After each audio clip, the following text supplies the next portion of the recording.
watch more videos, please subscribe to our YouTube channel and click the bell icon.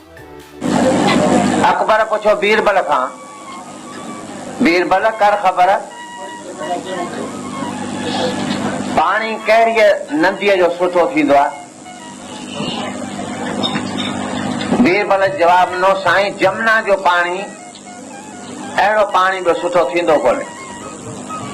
Akbar चयो इहो कूड़ थो ॻाल्हाए। चई छो साईं? चई पाणी गंगा जो वधीक सुठो थींदो आहे, जमुना जो इन करे थो चई त छाकाणि त मां जमुना जे राजधानीअ में दिल्लीअ में राज कंदड़ आहियां, तंहिं करे तो मुंहिंजी ख़ुशामद थो करे। चई किबला मां ख़ुशामद नथो कयां, तव्हां चयो पाणी कहिड़ी नदीअ जो सुठो आहे? उहो जमुना जो। त चई गंगा जो पाणी पाणी न आहे? चई साईं गंगा जो पाणी अमृत आहे।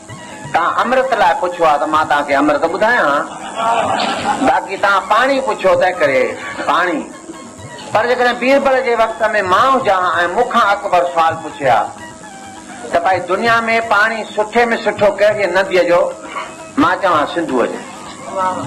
चवां छो सिंधूअ जो? छो?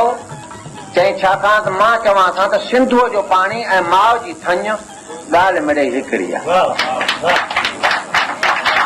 स्कूल में आयो तो प्रोफेसर सुपरवाइज़र यकदम अचण सां पुछई गांइ जो खीर सुठो, मेंह जो खीर सुठो, रिढ जो खीर सुठो?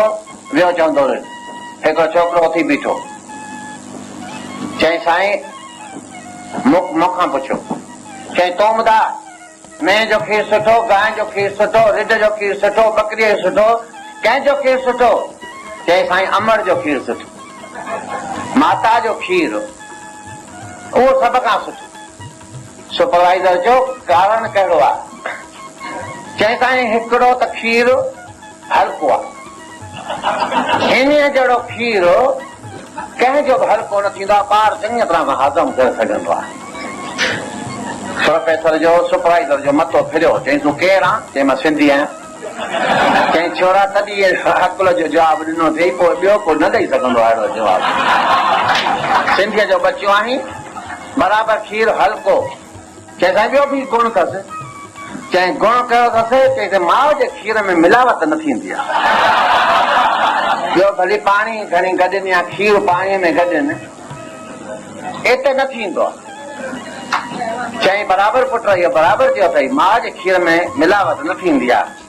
चई साईं टियों बि गुण आहे। चई टियों गुण कहिड़ो आहे? चई साईं उहो बोतलुनि में पीबो आहे, जेतिरो वणे ओतिरो वठो। पाणी त खीर अमर। चई शाबाश पुट शाबाश, मास्टर साईं भाऊ फ़खुर में छा छोड़े मुंहिंजे प्रोफेसर खे ड्राए छॾियो आहे। चई हा बराबरि, इहो बराबरि चयो अथई। चई चौथों? चई चौथों साईं हिन खीर में खंड न पवंदी आहे, तंहिं करे हिंदुस्तान वांगुरु खंड जी अणाट कान थींदी आहे। चई पंजों अञा बि गुण आहे। चई साईं ॿिया खीर सभु गरम कबा आहिनि, माउ जो खीर गरम कबो ई न आहे, ईअं ई पीबो आहे। चई अञा बि का ॻाल्हि आहे? चई साईं कोई ॻाल्हि आहे? चई चओ। चई साईं ॿिया खीर ॿिली जूठो करे सघंदियूं आहिनि, पर माउ जो खीर ॿिली जूठो करे न सघंदी। मुंहिंजे अमर जो खीर आहे, मुंहिंजे सिंधूअ जो खीर, जेको मुंहिंजे तुंहिंजे बि पेट में आहे, हिन जे जीबीअ जे पेट में आहे, मुंहिंजे अमर जे पेट में आहे, देईदास जे पेट में आहे, सभिनी जे पेट में आहे, मुंहिंजे बि पेट में आहे। उहो जॾहिं रगुनि मां वञे थो सिंधियुनि जो, ऐं सिंधियुनि खे होशियारी में ॾाढो। To watch more videos, please subscribe to our YouTube channel and click the bell icon.